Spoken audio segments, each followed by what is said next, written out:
It's time. Welcome back, ladies and gentlemen, to the 5th episode of the Who Would Have Thought podcast. My name is Ethan, joined with my co-host Nick, as I'm always. We hope you all had a great weekend. We are sorry for the technical issues we ran into last week. Through the graces of Amazon and Amazon Prime Week, we were able to get a cheap but effective ring light, which we hope ups the quality. And I also was able to change Nick's phone to 4K and 60 frames per second, which also should make it look better.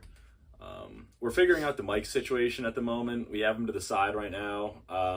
For the aesthetic. We're not sure if it sounds better with or without the mics. We know it looks more professional. So we may look into getting an adapter which allows us to use the sound box. But you know, it's a work in progress. Nick, how you doing? I'm doing good.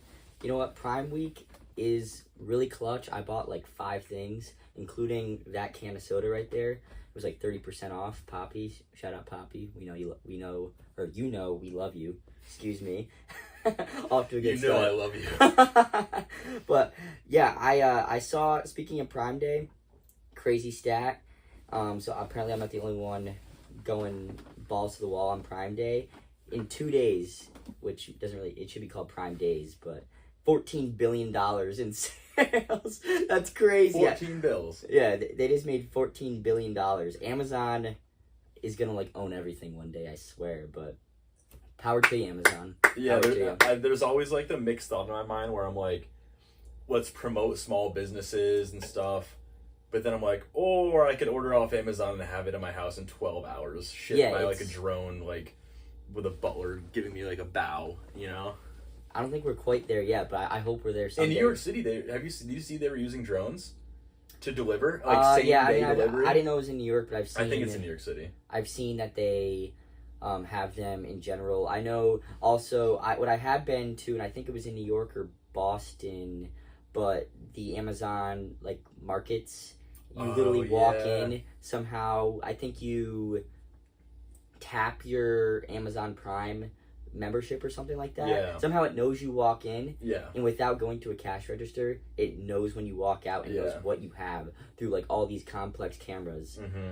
I've seen that in airports. Crazy. I think they have that in, I don't know what airport I was in, but Albany International. I don't think it was Albany.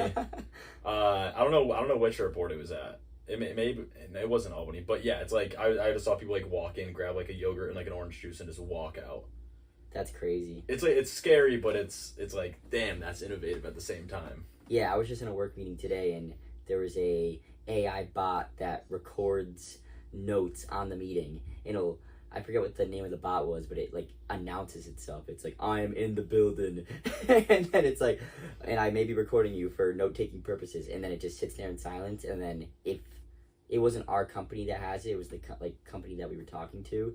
And then I think it just sends them a whole kind of summary of the call after. And we were like literally joking around saying, this is life now. It's crazy, but I'm thinking of like a scenario where like in the middle of the meeting or at the end of it, the AI is like, this meeting is not over, and just like takes over, like, I'm the boss now. You're not going to leave until I say so. I'd say I quit. Or see you later. The AI is just like, he just like destroys you. He's like, yeah, this meeting was not effective at all. You guys got you guys gotta keep going. Weak ass meeting. Then I mean, ChatGPT can do everything. Then if it thinks we could do better, then just do it for us. I mean, that seems to be the point we're getting to it. I got a question for you. Yeah, let's hear it. So obviously Amazon Prime Day, we saw 14 billion in 2 days, and people go crazy for it.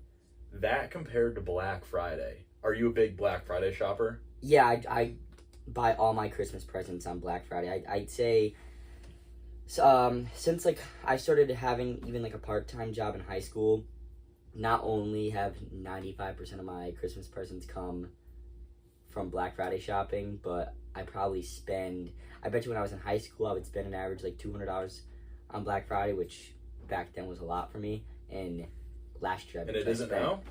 Sheesh, bro. Huh? 200 isn't big now for you? I mean, it's significantly proportionally less. That's like a day's of work for me now, and Hell yeah. Back then it was like a month. It felt like, at least. Mm-hmm. But yeah, I probably last year I spent $500 to $1,000. Not 1,000, probably like $500 on Black Friday. It's crazy. All on Amazon too. I just okay. So that's not real though. That's not real. You're saying in person? Like when I was younger, like I'd have family over, and I was like, I'm significantly younger than my siblings, but my sister and my uncle would like wake up the next day at like, what was it, like 2 a.m. Yeah, and they'd head to the mall and like they're like waiting at the front door as if it's like a 100-meter sprint. Like that's the Black Friday where I'm like, that stuff's crazy. Now I feel like we don't see that as much anymore, obviously, because like we have it at our fingertips. Yeah. But I don't know. I feel there's like some like the aura of that, like knowing you can get like a TV for like 80% off. Yeah, but it's not even around as much anymore. One, because of online stores like Amazon and just every store having an online store. But two, I mean, it was kind of cruel to workers that would have to be at these stores at 7 o'clock on Thanksgiving, and just your Thanksgiving dinner's cut short. And to your point, the thrill of getting like a cheap TV, like you just said, I mean, to a lot of people, not only was it a thrill, but it was like a necessity to get what they want to get their family or their the people that they're close to, what they want for Christmas, and they would literally go to like war for it. Like, I mean, I would hear stories of fights, and I'd see like wrestlers. You have someone like in a chokehold and like a guillotine, and they know this is my TV. I mean, seriously, there would be like legit fights if they would run out of stuff. From what I heard, I never actually really went, but I mean, throwing hands over a 60-inch HD TV. I mean, again, if it's, I don't think it's because they really care about, they really need a TV, but it's more. I mean, it's the holiday season. It's the season of giving, and if people that like if they really love somebody, they want to kind of make them happy, and especially around that time of the year. And if they can't make that happen, then it's just kind of, I mean, it's super like stressful and that's the morbid side of it. I like viewing it from the oh angle yeah, of, like, I loved watching it like on TikTok, or not even TikTok probably, but Twitter and Instagram and maybe Vine back in the day. I mean, that was hilarious. I think like the idea of like because like whenever there's a deal for stuff, whether it's Black Friday or not, I feel people like they have to like convince themselves to like buy it even if they don't need it or even want it, but they get it just because there's a deal on it. Oh yeah. 100%. So like the idea of like two ideas. The idea of like people just rushing to like a store to buy something, like sprinting, beating someone to it for something that they just don't care about in the slightest is so funny to me.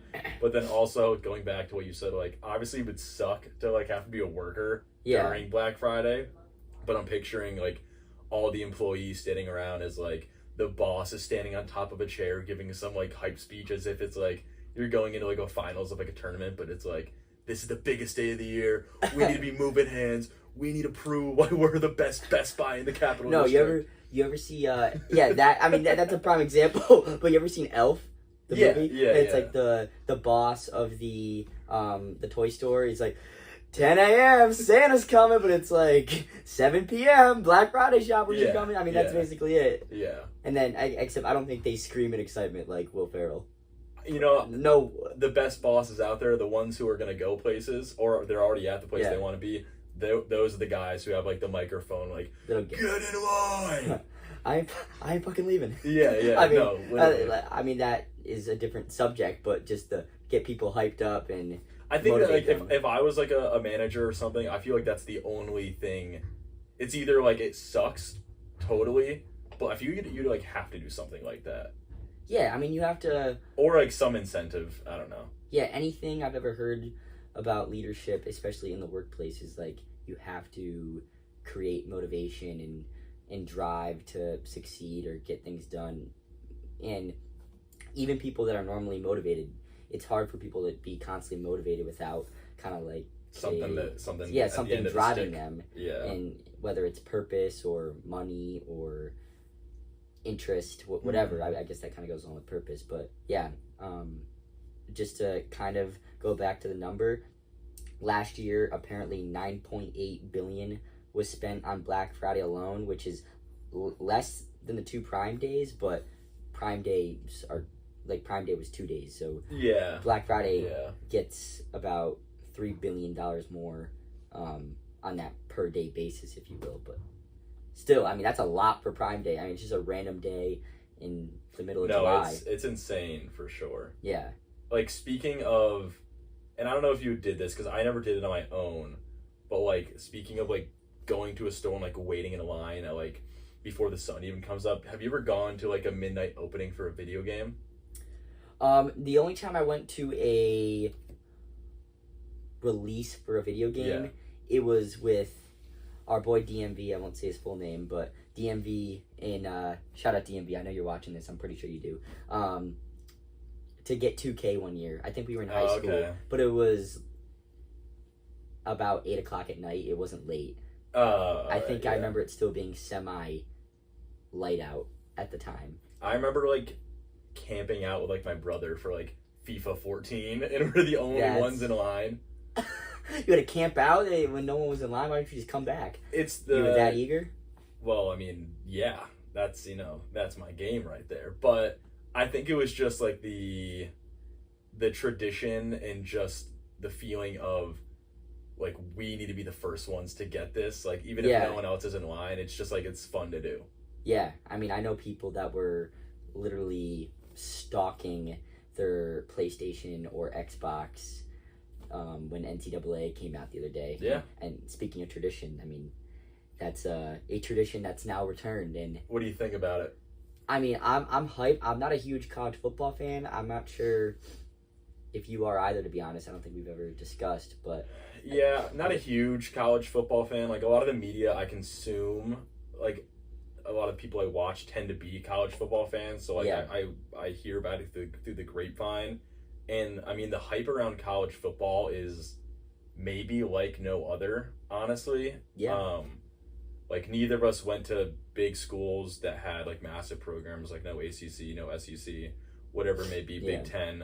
But like I visited Virginia Tech to go see a buddy of mine. Oh yeah. And we like stepped onto the field and just like taking all of that in, like and not even just, and then you think of it like NFL, like you're paying for a ticket, you have people like with their families, but you obviously have like your fans. But like a college game is just like that, but then amp it up just because you have just these crazy college students who like are willing to die for the oh my players. Gosh, yeah. I mean, I saw a video of Penn State last night, which is maybe one of the more notorious crazy environments. Yeah, shout out Jerry Sandusky. Oh God, do not shout him out. No, I rescind that. But yeah, the whiteouts are insane. Yeah. I mean, it literally, it's just a sea of just people decked out in white, and it looked, and like they're just, they were saying Mo Bamba in the video I saw, and they were playing Michigan, and so that was like a huge game. Yeah. It's not only usually two of the best teams in the country, but one of the biggest rivalries in the country, and they were so loud, the quarterback couldn't even, I think they had to call timeout because they couldn't even hear the play. That's insane. And they were just like, oh, but and then like to Mo Bamba, it was crazy. Yeah. And I've never been to a game like that, and I was literally thinking I would love, while I'm still semi young, I would love to go to I was just about to say that event or a game like that and experience that type of atmosphere, because it does seem like no other. I mean, to your point, we didn't go to big football schools, and I did. You don't even have football at your school. I had football at my school, and it was pretty good. It was fun compared to what else we had, but still, it was nothing compared to what you see at these huge Division I Power 5 schools. It's crazy. But and you have people who like go to these schools like for that reason, like don't play in the team or anything, just like I'm gonna go to Georgia because I'm a Bulldog, and just like deep down. Oh yeah, Roll Tide. And like Bulldogs. I can't even blame them. It looks insanely fun. I mean, I wouldn't recommend doing it per se if it's keeping you from pursuing the field that you're interested in or you're good at. Just doing like a random boring. Yeah, right. Yeah, just only worried about. I mean, I guess I can respect the future me will worry about that mentality. But yeah. For now, yeah, go to the school that you want to watch football at. Yeah, like I almost went to Syracuse, which isn't a huge. I mean, it's the football games get pretty, It's ACC. pretty rowdy. Yeah, but I mean, that would have been football and basketball, and the Dome. Yeah, and I mean, there's times where I was like, I wish I had something like that. Yeah. Obviously, I could be a completely different person though. Maybe. Yeah. You never know. For the better or for worse. Do you have a college team that like you follow? So for me, well, first off, my mentality about college sports, kind of overall, I'm not super passionate about this. I think we may agree on this. But I still somewhat have it, is that if I'm going to spend 9 out of 10 times, I'm going to spend time watching sports, I'm going to watch the best, I'm going to watch the pros. Mm-hmm. So, I mean, if there's a really big game, like I watch the college football national playoff semis every year, and the championship, those are big games. Or if there's a huge rivalry, say it's like the Iron Bowl of Alabama and Auburn, I'll watch that. But overall, my mentality is I want to watch the best. If I could watch them, if they're really good, I'll watch those same players in a year or two. For football, maybe 3. Yeah. When they get to the NFL, or for basketball, I'll watch them next year in the pros if they're that good. And that's just how I am. That maybe is kind of a semi-fake opinion as a sports fan. Like, oh, if you really like the sport, you should like any competition. It's not that I don't like it, I just prefer the other. But is that kind of what you were thinking? Yeah, I agree in the sense, like, and I guess for me, I mostly just look at basketball, college basketball compared to the NBA. I'm also a fan of, and it's tough for us to say this because I'm like, I want to watch the best of the best. I've never even played basketball like competitively, so who am I to be like, that's bad basketball, you know what I mean? Yeah. Like with college. But it's just, for me, it's like more entertaining. And I think like a factor of it though, which maybe like we're not inputting, because like you see it with like professional teams, like the culture around it. But I think like it's a completely different culture with college sports when it comes to like, you know, these guys are younger, they're trying to like the grittiness, they're trying to play for their school and like the spirit of the team. Yeah. And you know, your time there is limited. You only have 4 years versus a professional career where you could play for like 10 plus. Yeah. I think there's a lot of different aspects of it that go into it that I appreciate, and I'm glad that people enjoy it as much as they do. I don't feel that, and I think it's also hard for me to like pick out a college team that I'd follow when I have like no connections to it. Oh yeah, I didn't answer that question. Like my grandmother actually, she went to Ohio State. So I guess if I were to follow a team, Ohio State. I guess if I were to follow a team, it'd be Ohio State. Can you be like a bandwagon for college football? Because I feel it's always like the same top teams. Unless you're Deion Sanders building up Colorado or something. Well, maybe. That's a whole different story because that's low-key hilarious because they were pretty bad. They were pretty horrible last year, especially started off the second half. No. The second half, maybe even like the final 2/3 of the season. Yeah, I was gonna say they were horrible. And granted, they have 2 players that may go like top 5 in the draft this year. Really? Yeah, it's Shedeur Sanders and Travis Hunter. They are that good? Yeah, they're studs. They're I think they're the top rated quarterback and wide receiver in the NCAA game. And I mean, not that that's a tell all. I'm not. This guy's going number 1. He's 95 overall. Yeah, I mean, I don't know names, but I know we have a friend that literally drafts his fantasy football teams based on Madden stats, and he usually does better than me. So I mean, who am I?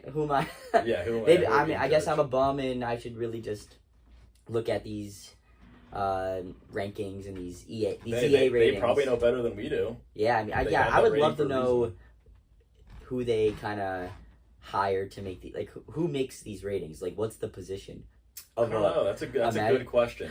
Like, are they like analysts, or is it like like where they're finding data and like distributing it to like teams and like working Yeah. with them to like make teams better, or are they strictly I'm gonna go to a game with a clipboard and like a hat and sunglasses and put my cap down to figure out your pace in FIFA? I mean, just like a scouting report. Yeah. There's no way, especially with EA. EA has some whack ratings sometimes where people look at it and it's how is this proportional? Yeah. And sometimes I think they just pull it out of their ass, to be honest. But it's, I mean, for sure. I mean, like, it's hard for me to think of ratings like that are drastically wrong for like 2K, like NBA.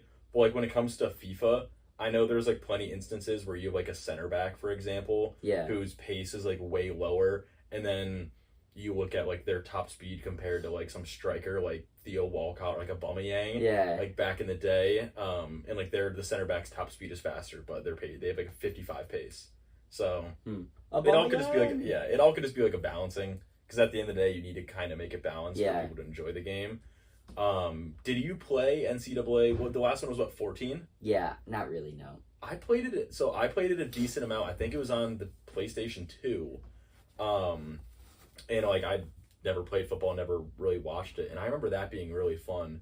Do you think that this is like the most hype release of a video game we've seen in a long time? And I can't think of any other one that will be this hype other than GTA 5 or GTA 6.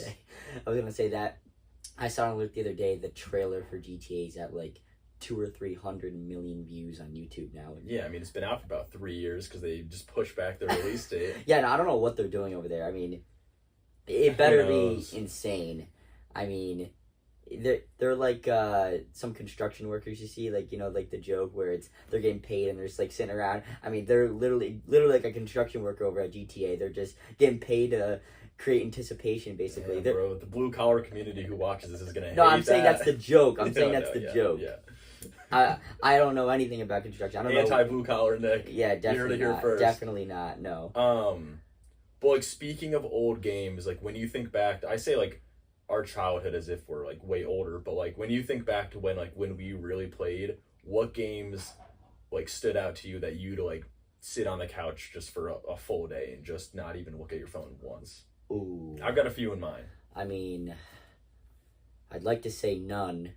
So I don't look like a bum, but in all seriousness, FIFA, I had like 1,000 games played one year, and I think you probably had more, to be honest. Yeah, I had a few. But FIFA, honestly, all the sports games. I'm really just a big sports nerd. FIFA, 2K, maybe, honestly, really just FIFA and 2K. In terms of I could just lose time and not want to leave, or I'd get pissed about my mom. Nick, time for dinner. I'm in the middle of a game. Yeah, like, I mean, that was like the only 2 games I'd probably. You were never really big into Call of Duty, I feel. No, because I suck at it. Yeah. I literally. You were never really good at shooter games. You were bad at Fortnite. I'll give you that. Yeah, I'm pretty bad. I think I'm horrible. I literally, I panic. I'm saying that generously. Yeah, I appreciate that, but I panic. I start spraying. I panic. You crack under pressure. Yeah, no ice in the veins. Yeah, I'm not cut out. If I got sent to war, I'd be screwed. I'd have to be like one of those, like, I'd have to be like a chef or something. Our front line is just members of like FaZe Clan. Like, dude, you have like a 3.0 KD. We need you out in like Iraq. I always wonder about stuff like that. I mean, the whole. Well, I've always wondered. I mean, there's no way. I mean, this is different than. But the whole, what was it? Gran Turismo. You ever see that? Okay, movie? so I was just about to mention that. But that's completely different. They have whole setups though. Yeah. Like they're not using controllers. Well, he started off with a controller. Yeah, but it is insane that you have these gamers, and I think it's very unique because I don't want to say I don't know anything about the community. I don't know if they call themselves athletes like F1 drivers and NASCAR and stuff like that. But you had these gamers who started off playing whatever it was on the Xbox, PlayStation. Yeah. And then they innovated to where they legit had gas, clutch, steering wheel, and it's like as realistic as it can get, and you stick those people into an actual like F1 car, and they're like good. I never saw the movie, but like that's insane to me. It's the same thing with another genre that does that is there's flight simulators. Yeah, that makes sense. There's a game on Xbox you can play. It's like, I mean, they have all sorts of simulators. They have farm simulator, flight simulator. I mean, imagine like becoming a farmer. It's like buying a whole, like we bought a farm instead we bought a zoo. And it's just, what experience do you have? I played We Bought a Farm, or Farm Simulator. What inspired you? Probably the Xbox 360. Yeah. Oh, geez. Yeah, for me, like having an older brother, I was like I played games like probably earlier than most of our friends. Like I remember playing Pokemon before I even knew how to read, and so I'm just like aimlessly going about the land, whatever region I'm in, and having to go to my brother being like, what does this say? Yeah. But Halo Reach for me was like the first game where I played like decently competitively. And like looking back, I probably think I'm way better than I actually was. But I remember just dominating that game. Straight domination. Yeah. Honestly, I think my biggest problem is I'm stubborn and I don't learn. My biggest way of learning isn't by like reading or it's kind of watching, but especially doing. I learn by doing. I'm not sure if that's a generic statement for everybody, but So I remember when we would play, sometimes you would be like reading all the nuances of the instructions and kind of like how to play like a game mode or something like that for a lot of things, and I'd just be like, I just want to start. Like I just want to like I'll figure it out, but it never worked. I was always horrible. A shortcut always isn't. That's what they say. Yeah, I just. But I get that. I mean, it's a video game. You just want to play it. Yeah, exactly. I'm like I'm doing this to get away from school and kind of using my brain. I want to, when I'm doing this, I want to shut my brain off and have fun, not kind of study something. Yeah. And that's probably why. I mean, I'm not mad about it. I mean, like, it is what it is. Yeah, it's had zero impact on any of our lives. Except my creation of No Rules. Shout out to No Rules FC. You want me to explain the No Rules FC story? Or maybe I'll begin it and you finish it. Because there's a portion. Sure. So, in FIFA, there is a game mode called Pro Clubs, where you create a character and for certain positions. This is a really cruel story. Yeah, this is. Very cruel. It's a miracle we're here right now. It really is. And so you create a character and you choose their position and what type of player they are. And you and your friends, you each select a position and you control one player and you face other teams who are doing the same thing. And we created a team and we were pretty good. And we were decently competitive, and we had some people on the team originally who like were not the best FIFA players, Nick being included. And a little backstory to Nick: like when we were younger, he had a pretty high pitched voice. Wow. I mean, yeah, it's true. And we all did, but his was just a little bit, one octave higher. And we somehow convinced ourselves that we would not only play worse if Nick was playing with us, but even him even him being in the party talking, we could convinced ourselves that we play worse just hearing him.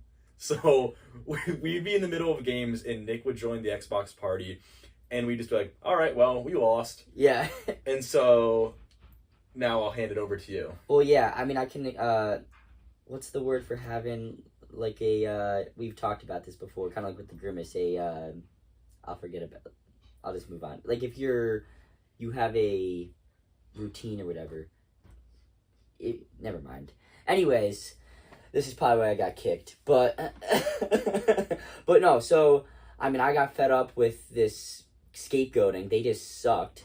And, I created my own pro club called, No Rules FC with one of my other friends, and we took the world by storm. We ended up becoming the best pro club team in the world. No, I'm kidding. We sucked. I think that lasted like 2-3 weeks, and then I begged for forgiveness. Please let me back in. That was your first rebellious stage in life. I was just gonna say, for better or worse, I don't take shit. I think that's for the most part. Like, I try not to. Usually, I end up caving. But anyway, so I wasn't gonna take that. I tried making my own little club, and it did not. Yeah, it didn't end well. Like I said, I was not good at these games. I kind of just played it for fun, and yeah, that was that.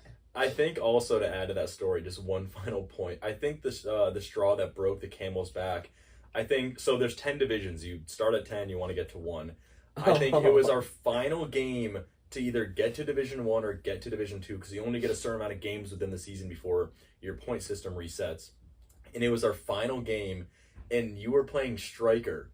And which was a horrible decision. Yeah, as the captain of the team, terrible management on my part. Yeah. We sent Nick a through ball, and he's one-on-one with the goalie.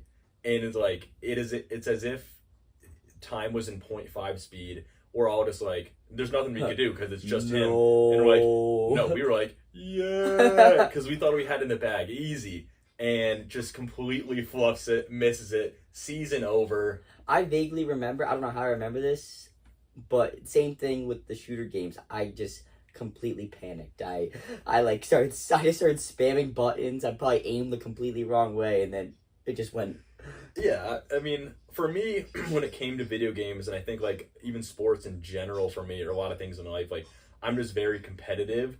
So if I wasn't, and I don't want to say it was anything great, but, like, for a relative term for our skill level, if I, like, wasn't dominating or, like, the best I can be for how much time I can put towards it, I didn't really want to play it. So, like, FIFA, I was, like, pretty good. And, like, Call of Duty, when I was younger, me and just like an online friend of mine, we created a clan for Call of Duty called Hydro Gaming.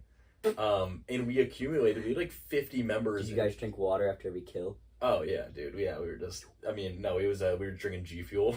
And all amped up. Oh, yeah. And we had like 50 members, and we were in like a legit, like league. And like, I have photos on my phone of like us versus other clans just going like in lobbies going at it, and there was like it was crazy. Yeah, my gamer tag was HG Frost. Oh, you were part. Oh wait, HG stood for Hydro. There was 2 different HGs. So there was the other HG, which I don't even know what it stood for, but we were separate. We were HG Hydro Gaming. Oh. Yeah. Okay. No rhyme or reason behind the gamer tag or the clan name. It just sounded cool. I was Nick the Bullet 07. Yeah. Always have been, always will be. Well, Coke in a head. Yeah. That's your alter ego. It's... yeah, that's a past life. That's back when the voice was about 4 octaves higher. Yeah.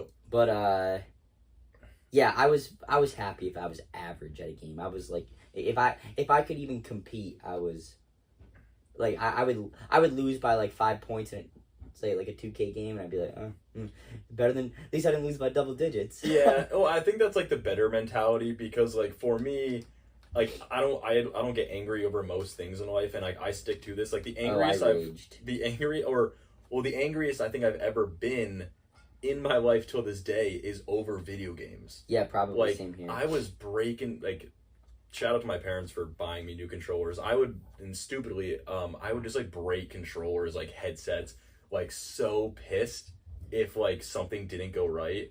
But then like when we got older and we stopped playing a little bit, and the times I'd go back and play, like once I was able to let myself go and tell myself that like, all right, I know I'm not going to be good, and just remove any expectation for myself, then I like enjoyed it way more fun. Like when we just play for whatever. Yeah. Also, to be fair to us, and then we could probably move on, but we were like our prime gaming age and probably our prime rage age.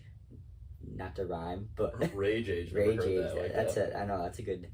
That was a good. What was your rage age? 11 to 15 probably, and we were probably. What I was gonna say is 11 to 15. Yeah, I'd say so. Maybe like 16. I'd say like 22. yeah, 23. I'd say like 14 to 17. Okay, I mean, because that was an era though of like Destiny, which is a game you yeah. didn't get into, which it became so toxic between our friend group. Regardless, both age ranges, we were just probably coursing, like hormones were just coursing through our veins. We were probably so moody and all just hopped up on whatever was going on. I don't know the science behind it, but I know it just, you're going through a lot. So, but crazy stuff. And anything else you got to add to that? I could go on for hours about each and every single game I devoted my life towards, and would purposely fake being sick to stay home from school to play a DLC release, and a lot of ups and downs of video games. Wish I played more now. I honestly I know that I obviously wouldn't be the same joy I got back then, but I think it's fun instead of like us having to go to like a bar or do whatever to go do something. We just hop on like our laptops or whatever and play, which we did like somewhat recently with like Fortnite and stuff. But video games are a part of me that whenever it's shaped me to who I am today, and it's more nostalgic for me now. But there's a huge nostalgia portion there. But it's definitely, I have many fond memories, and even like the bad memories are stuff that, again, we were just very immature. So now looking back on it now, like everything that was bad was harmless. And looking back on it now, it's just hilarious. Like the rages, the arguments. It's how were we acting like that at one point? It's crazy. But friendships were made and friendships were destroyed at times. Ultimately, I think most of the time they came back together. But yes, at the end. Yeah, at the very end. I'm sorry, bro. I didn't mean it. It was just 2K. Heat of the moment. Yeah, it was just FIFA. But speaking of times we weren't kind of in our house, I kind of wanted to. I know we were at the lake last weekend, Saratoga Lake, and I just wanted to talk about any like kind of big or cool lake stories. I honestly wanted to bring it up because I thought it was hilarious how bad the lake smelled, and I remembered I looked. I'm pretty sure Saratoga Lake is like extremely dirty and contaminated, but and I thought that was hilarious. I mean, you got any bad lake stories? You got any good lake stories? I mean, plenty of good stories. I mean, it's hard for me to like pick out one, but like anytime I can be on the water with just like a nice sunset, music playing, and I got a nice like line in the water and just catch a nice smallmouth bass. I love being on the lake. Bad lake stories. I got two. Oh geez. One short, the other is a little longer. Short one is, one of our friends had jet skis, and it was like one of their first times riding it, and they attached a tube to the back of it. And they were pretty strong, and I'm like, sure, I'll hop on the back of the tube. Like, it's a jet ski. What can go wrong? And we're driving around, and the person who was driving the jet ski didn't realize that like when you're cutting a corner, you should slow down a little bit. And so they just whip a corner, and I just go like 3 feet airborne. Yeah, did you kind of go complete lift off, and just come back, nail the water, and I bounce off like a basketball, just whacked into the water. You hit a ball? No. But like I bounced. I bounced as if I was a basketball. Bounced off a basketball. No. I was just like that would kill. Like it was as if I was the basketball and the water was like a hardwood floor. That's what it felt like. So that sucked. But the other bad story, which this one could have gone way worse. We were on Saratoga Lake. It was me and 2 buddies, and I was driving the boat. And it was the choppiest water I've like ever seen. Like it felt like we were on like an ocean. The waves were that big. Oh yeah, wasn't like there a huge thunderstorm coming? Yeah, it was just awful. It was the calm before the storm when it came to like the rain and the wind, but the water was whipping. And stupidly, we still took the boat out. And the waves were just so big that we were far away from the dock, and we were just like, we need to get back. Yeah. And we're just nailing these waves. Like, we're like trying not to get wet when we're in the boat, but it got so bad that we're just getting smacked in the face with water. I look back, and like one of my buddies who was like trying to stay dry just like gave into it and was sitting in the back just like what is this? Just getting rocked. And there was times where I genuinely thought like, our boat was gonna capsize. Yeah. Like the fact that I was able to park I have that a good story. and pull it in was unreal. But who knows what could have happened? You know, it was bad. And like at least it's on a big lake where it's not too hard to kind of probably for to be seen. Yeah, but I mean, I would have capsized my boat. Yeah, I mean, hey, Dad. It's so just a boat. Good news is I took the boat out. The bad news, it's in the middle of the lake. Yeah. The bad news is I took it out. The good news is I took it out. The bad news is I didn't take it out. I didn't bring it back in. So I'd say those are my two worst stories. Yeah, we already talked about one with you with your phone. Yeah, on Saratoga Lake. I mean. But did you hear about Portnoy almost capsizing the other day? I saw that. That was I saw wild. That. I saw that there was like a news headline, like multi-millionaire gets lost at sea or something. Yeah, he tells stories great. I hope we probably don't come anywhere close to telling stories how he does, but I hope someday we do or we can, because he tells a hilarious story. But I mean, did you like? No, I didn't see. He basically, so he, I think, was on Cape Cod in Nantucket. And I think rather than have like a wooden dock, I think he had his boat in a marina where you kind of dinghy out to it. Oh, okay, I think it, based on the story, and tell me if you think this could happen any other way, like on a actual like wooden dock. But basically, he is relatively new to boating, and he told his mom that he would pick her. His mom wanted to go on the boat apparently. Told his mom he'd pick her up at like the house or wherever, and he anchors it, like he unties it, and not even anchors it, he like unties it. So maybe it was on a wooden dock, but I don't know how it would be, because apparently he unties it, goes to turn the boat on, and there's no power. Like it just doesn't turn on. None of the electronics on the boat turn on, and he doesn't have his phone on him because he didn't want to get it wet apparently. So I think it was probably in the middle of like the harbor or the channel, whatever it is.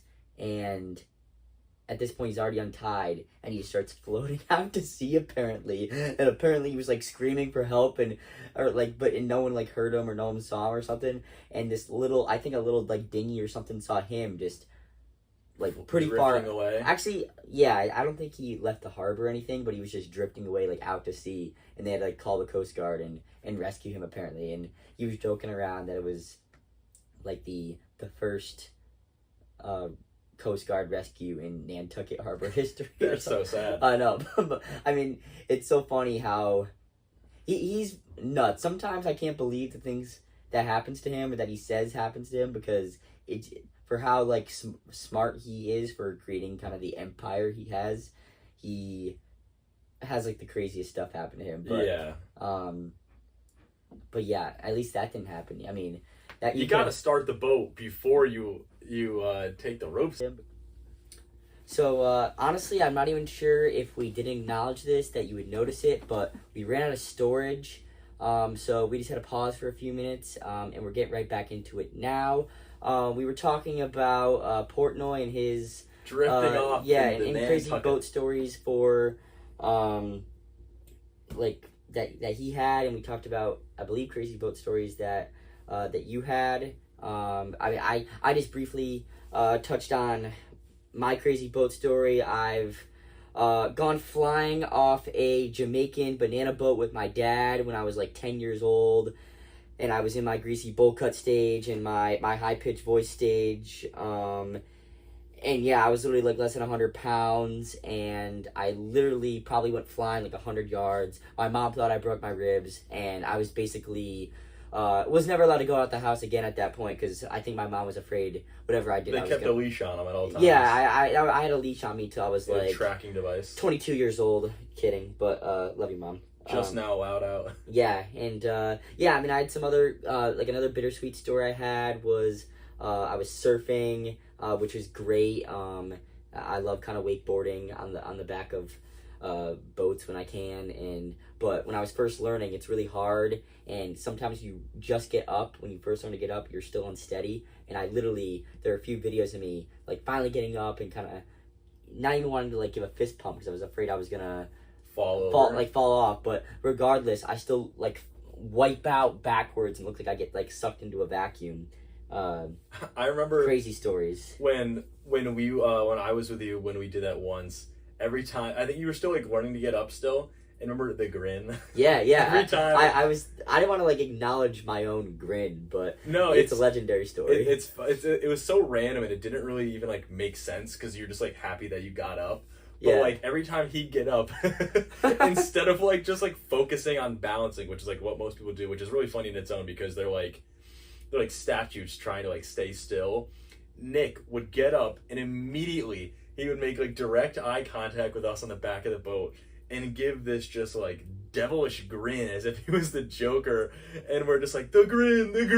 Yeah, there's videos of that just too. wipe out. Well, the whole reason behind the grin and me just not even caring about like focusing on my current balance is the fact that I'm naturally so unathletic that when I do anything with a speck of athleticism, I want Huge everyone accomplishment. to acknowledge it.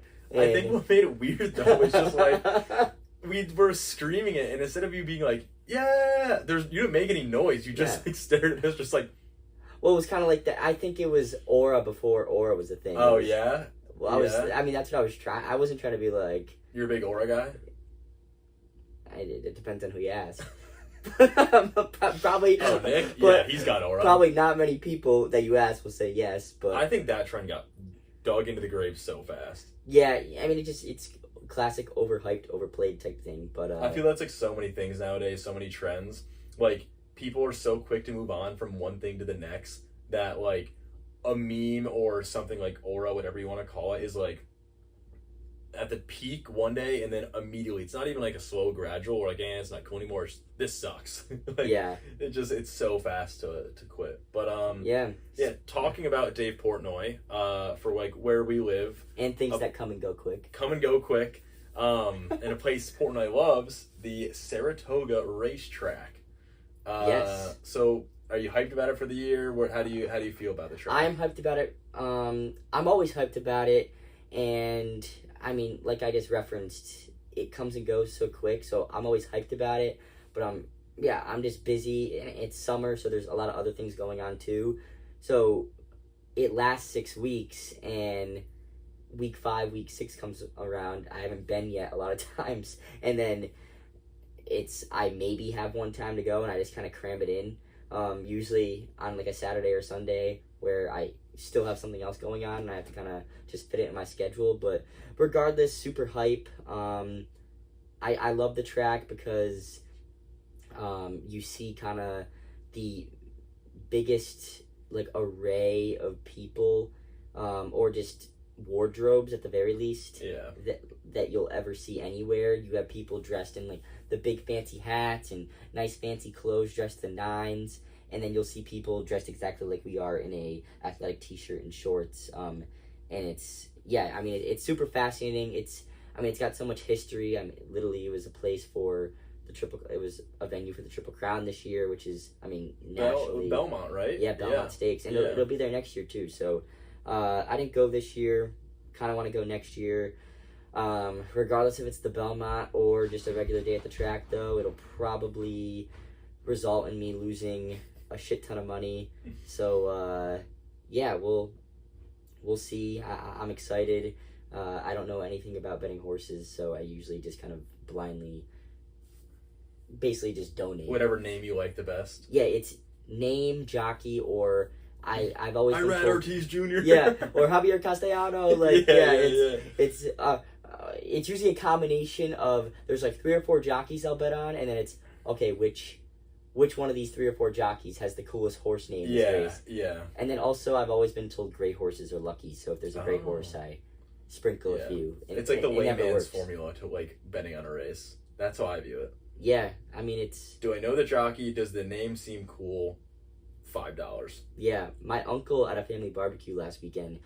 I didn't know he used to work at the track, but he did, and he was teaching me how to read like the books you get at the front, and like there's like all these numbers below the horses that are really tiny. So for someone that doesn't know what they mean, regardless, and that is just looking for the horse name, they just go unnoticed. At least for me. Yeah. And he was like, "Do you even know what these mean?" I'm like, "I have no idea." And he's this means what they finished last race. This is the caliber of horses that they were facing last race. Oh. So it kind of gives you a kind of like a box, it's almost like the back of a baseball card, but for a horse. That's their statistics. Yeah, exactly. So I'm gonna try and remember the brief, kind of rocket lesson, if you will, like super quick lesson that he gave me when I go, hopefully soon. But regardless, I'll probably get unlucky and it still won't work. I'll probably have like a foolproof formula, like this has got to be it, and the horse will probably die. Like not die. Like I didn't mean like die out at in the race. Yeah. Like they'll start off good and I'll be happy, and then they'll fade, I should say. Better choice of words, but that would be although like that would be really interesting to for say like just from a scientific experiment, if you were to kind of learn what those numbers mean. Yeah. And assuming me and you bet the same way, where we find a jockey we like, I like the name and I bet on it. I do that tactic, and you actually try to like look at the statistics and see like what horse you think really will win, and see how it end up. Yeah, I was dead ass gonna try putting all those numbers into ChatGPT and see if it has like a. Obviously, it's not gonna say this is definitely gonna win, or that'd be really creepy. But just a like most probable to win. We'll see, but yeah, the track is cool. I'm not sure if you have any other thoughts on that, but I like the track. I've always I like dressing up personally. I know we've talked about this, but some people, I think, get uncomfortable with the way they think they look dressing up, or just uncomfortable with the feeling of dress clothes. I personally love it. I am a believer in the look good, feel good mentality, if you want to call it a mentality, but it is. Yeah, do you have any additional thoughts dressing up, track in general? I like the track. I think the fact that we live near it kind of takes away the aura, as we just mentioned. It takes away a bit of the aura of it, because it's not far from us. It's not a huge spectacle. Instead of the people coming across the country, or who knows, like traveling from a different state, whatever it may be, to go see these races.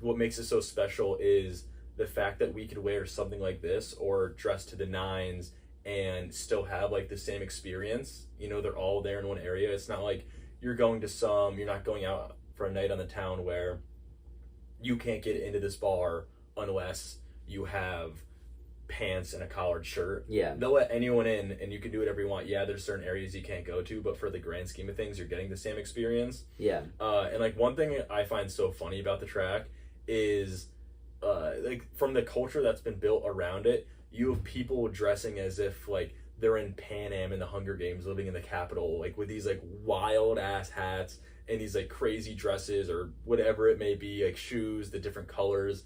But like that's acceptable there, that's normal. But then you take like one step outside the track and you're like, what are you wearing? Yeah, I mean, it's a very niche environment. Niche. I mean, if you saw like the big fancy hats again, and some of the outfits that people wear anywhere else, you gotta take a double look. But there, it's kind of what's in style. It's cool. It's what makes it the track, and makes it kind of a spectacle. I like those traditions. Like, I think it's so easy to get rid of traditions and just do whatever you want to do. And like, I think the track would be so diminished in its value for what it brings if like everyone showed up like we did and no one cared. I think the fact that there is a level of royalty to it, I guess you could say, that makes it like really interesting and makes it fun to go out for, Yeah. By the way, I had no idea that Hunger Games reference. I had no idea what that means. That's crazy in its own. That was such a massive trend. Like, did you even watch the movies? No, I haven't watched the books. I've seen You haven't bits watched and the pieces, books? or I haven't read the books or watched the movies. That's one of my. I'm not a huge booker. That's like one of my favorite book and movie series like ever, dude. I've seen bits and pieces on TV. I recognize that, and literally I recognize that. I know what the term cornucopia means, not even from the movies, literally from playing Minecraft and doing like the Hunger Games modes on Minecraft. But you need to watch those. Unbelievable in my opinion. I love the whole dystopian society, but like kind of realistic type of vibe. And that's like it to a T. Obviously, it's like morbid at times, but they just came out with a new movie recently, which takes place 75 years prior to like the ones with Katniss Everdeen. Oh yeah, I've heard of that. And I read the book and saw the movie, and it was so good. But I know there's a topic that you've been waiting to talk about. Yes. Within our home state, a New York City meteor. Yeah, well, New York City and upstate New York as the same state is always a wild topic because they're like two completely different worlds, but that's a whole other yin and yang right there. Yeah, exactly. But speaking of spectacles and kind of craziness, apparently there was a meteor that passed over New York City on Tuesday, but NASA was very kind of like odd about it in the sense where they were saying, oh, a meteor likely passed over, and even if they were saying it's likely, that like people were commenting, you're NASA and you're a multi-billion-dollar like funded organization that knows meteors that are happening like 15 years from now. How do you not know that a meteor just blew up over, like not like disintegrated over New York City? Yeah. But they also said that the NASA said there were reports of military in the vicinity around the time of the fireball, which could explain the shaking and sounds reported in the media. So, I mean, I don't even get the story. It's like, okay, the thing everyone was talking about wasn't even a meteor, so what does the meteor have to do with anything then? And in this news headline was saying NASA said a meteor likely passed over New York. So it's very kind of... It's vague, and it leaves it open to interpretation. And I know we kind of want to end this in like a few minutes, but I guess quick last thoughts. I mean, what do you think about that in general? And aliens, real, yes or no? I think, all right, for three take. things. I think, one, either way, they did not go about the issue in a solid manner because, one, there's a meteor coming 25 miles above the sky right across New York City. We don't know about it, but somehow NASA is able to predict meteors coming across like Earth like 15 years from now. Yeah. One. Two, why are there like military, either like like right around cars, New York City. Planes, whatever, maybe Blackhawks that are like making rumblings throughout the city? Like, what's going on that people don't know about where you need that much military? Yeah, I mean, it could be a standard military exercise, but still. You think there'd be some warning if there's gonna be like rumblings within the whole city? Yeah, true. Unless there's that could send a whole place into chaos. Yeah, I mean, it could be around here where there's normal military aircraft and just kind of like. But we're not New York City though, dude. Yeah, true. And aliens. My take on aliens, I guess, is I think for how big the universe is and it's ever expanding, the probability of there not being any other life form, whether it's people like us or even a small, microorganism, the odds of that not being there are so slim that I think I have to believe there is. And even the fact that we've like found water on Mars, which like we found basically signs of life within our own solar system. Like, if we were to go right outside of that, that's 0.0001 whatever of the universe. If we find it within our own solar system, there has to be something within the grand scheme of the universe. Yeah, I completely agree. I mean, I think it's almost naive in a sense to not think out of literally infinite space in the universe, there's nothing else out there that's like living, breathing, or respirating, whatever you want to... It's interesting because, there's like so much to talk about with it, and the possibilities are endless. But I think for that same exact reason, it's something that for a layperson who doesn't do it for like a career, there's only so much thought and effort you can put into it because we're never gonna know what's light years and galaxies away. That's our timer going off for us to wrap it up. We reached the 1 hour mark. But Would you agree? You think with the alien take? Yeah, I completely agree. Saw a story I mentioned to you earlier that apparently there's reason to suggest that there's already aliens living among us. I would like to confirm that there's aliens anywhere before we. Well, there's the lizard people, bro. Oh yeah, the lizard people. The they say the celebs and politicians. That's crazy. There's like videos of their eyeballs, like chameleons or whatever, like going in opposite directions. Are you a lizard person? You'll have to wait and find out. Yeah, prove it. It's like the commercial. Yeah. Are you a robot? How do I prove it? You don't know until you don't know. But yeah, who knows? When our parents were our age and even younger, they were expecting flying cars and infinite space travel, basically, and we just got ChatGPT right now, and we're still struggling to set up a camera and a light to record a podcast. Yeah, I know. We've come you would so think far. it would be easier, but one day, maybe when our kids are our age, we'll be having flying cars and stuff. You never know. You never know. Or maybe we'll finally get to Mars. But I think that is a wrap. Kind of looking ahead of things to come in the future of just society. But that is a wrap on episode 5, big milestone. That is the current state of society in our podcast. Is who would have thought is 5 episodes through. We can't thank you all enough for watching up until this point. We're going to try and have guests possibly starting next week. We don't know who it is, and we don't know if we're going to do it, but that's why you should tune in. Any last words? No, we appreciate you guys for listening. We still have some issues that we're working through, but each episode we're going to get better and better and hope to bring you guys some entertaining content, and we'll see you all next week. Peace.